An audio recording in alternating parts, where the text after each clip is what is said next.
আসসালামু আলাইকুম ভিউয়ার্স, কেমন আছেন সবাই? আশা করি ভালো আছেন।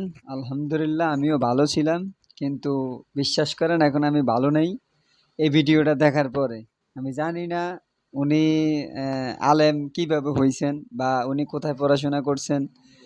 উনি এক কথায় যাকে বলে হালাল জাদার ঘরে হারামজাদা জন্ম নিয়েছে।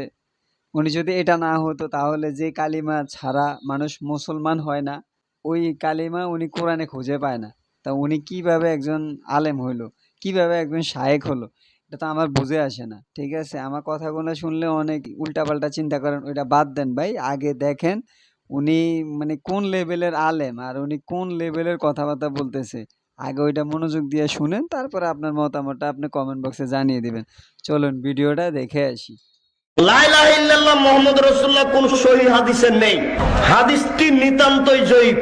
6 মাস যাবত খুঁজে আমি লা ইলাহা ইল্লাল্লাহ মুহাম্মদ রাসূলুল্লাহ বের করতে পারি না, আছে কোথায় কোথায় এই হাদিস।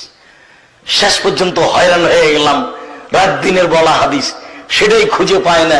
লা ইলাহা ইল্লাল্লাহ মুহাম্মদ রাসূলুল্লাহ কোথায় আছে কোথায় আছে খুঁজেই পায় না।